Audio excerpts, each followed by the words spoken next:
Hello everyone, welcome to my another new blog. আজকে আমি চলে এসেছি জামালপুর শহরে নতুন আরেকটি ভিডিওতে। চলুন শুরু করা। আসসালামু আলাইকুম গাইস, আজকে আমি চলে এসেছি জামালপুর জেলার পৌর গুরুস্থান জামালপুর বনপাড়াতে। তো গাইস, আপনারা দেখতে পাচ্ছেন যে এটা হচ্ছে জামালপুর জেলার পৌর গুরুস্থান।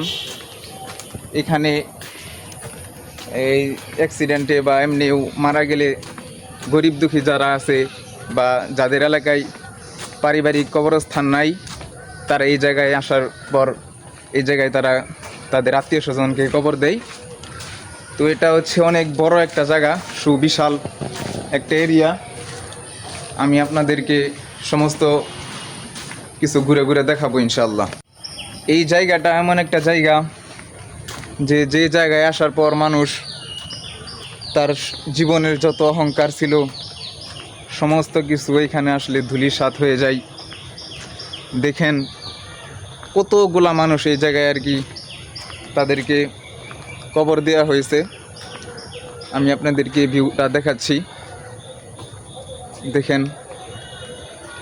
তো এটা অনেক বড় একটা এরিয়া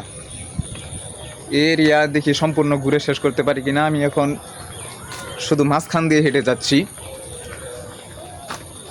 আপনারা এইখানে কে কে আসছিলেন সবাই আমার কমেন্ট বক্সে কমেন্ট করবেন।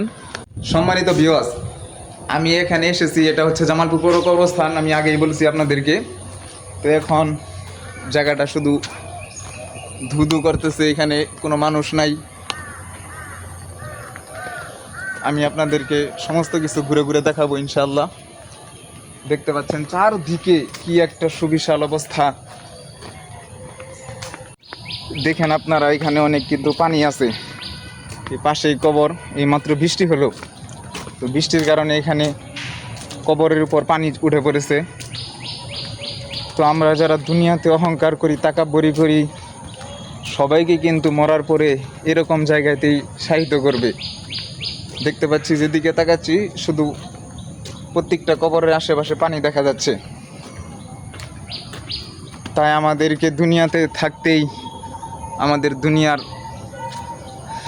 থেকে যখন চলে যাওয়ার জন্য যে সমস্ত জিনিস আমাদেরকে নিয়ে যাওয়া উচিত দুনিয়া থেকে, আমরা সেইগুলার কাজ করি। বেশি বেশি নামাজ রোজা, আল্লাহ পাক রব্বুল আলামিন যেই কাজগুলো করলে খুশি হবেন সেইগুলো করার চেষ্টা করব। এই কবরস্থানের একজন খাদেম আছে, তো ওনাকে আমি চিনি। উনি আমাদের বাড়ির কাছেই ওনার ছোটো বোনকে বিবাহ দিয়েছে। তো সেই জায়গা থেকে আমি তারে চিনি। আমি আপনাদেরকে এখানে আসার পর একটি কথাই বলতে চাই যে আপনারা বেশি বেশি এই সমস্ত জায়গায় এসে ঘুরে যান।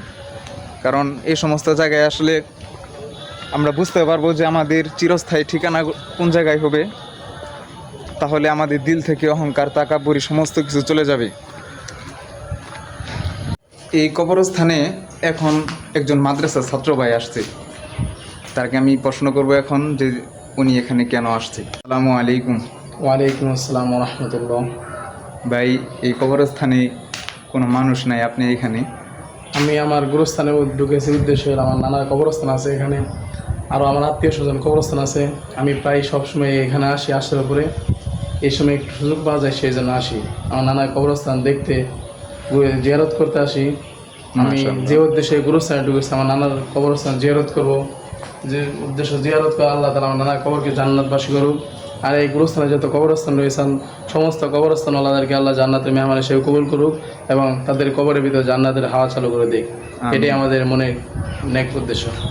আমরা তার মুখে শুনলাম, তার মুখের ভাষা, তিনি একজন মাদ্রাসা ছাত্র হয়ে তার নানার কবরস্থান জিয়ারত করার জন্য এই জামালপুর পৌর কবরস্থানে এসেছে। তো আমরা এটা আমাদের দিলের ভিতরে একটা চাহিদা থাকতে হবে যে দেখেন, যদি সন্তান কি হয়, মানুষের মতো মানুষ হয়, তিনি একজন নাতি হয়ে নানার কবর জিয়ারত করার জন্য আসছে। তো আমাদের সন্তানদেরকে আমরা কি করব, দিনের শিক্ষায় শিক্ষিত করার চেষ্টা করব ইনশাআল্লাহ। ভাই, তাহলে চলেন আপনার নানার কবরস্থান আমরা ঘুরে দেখে আসি। বন্ধুরা, আমরা সেই ভাইয়ের নানার কবরের পাশে চলে এসেছি। দেখুন, সেই কবরের আশেপাশে এই কিছুক্ষণ আগে বৃষ্টি হলো, তার কারণে কবরে অনেক পানি আশেপাশে জমে গেছে। তো এই কবর এমন একটা জায়গা, এখানে আমাদের সবাইকে এখানে আমাদেরকে কি করবে, শাহিত করবে। দুনিয়াতে আমরা যতই অহংকার তাকাব্বরি করি না কেন, যদি যখন আমরা মারা যাব তখন আমাদেরকে এই একটা নিরিবিলি জায়গায় আমাদেরকে রেখে যাবে।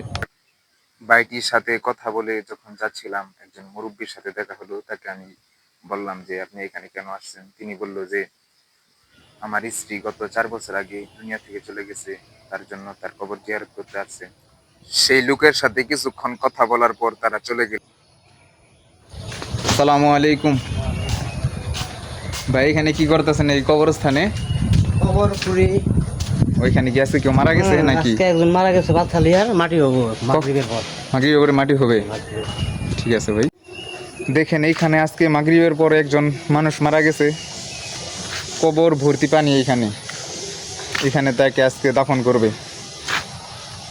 আমাদেরকে এখান থেকে কি শিক্ষা নেই ভাই? বন্ধুরা, আজকের ভিডিও এই পর্যন্তই। সবাই আমার ফেসবুক পেজ এবং ইউটিউব থেকে যারা দেখতেছেন ইউটিউব চ্যানেলটা সাবস্ক্রাইব করে দিবেন। সবাই ভালো থাকবেন, সুস্থ থাকবেন। আল্লাহ হাফেজ। দেখা হবে নতুন কোনো পরবর্তী ভিডিওতে। আসসালামু আলাইকুম হুজুর, তাহলে চলে যাই, দোয়া করবেন ইনশাআল্লাহ।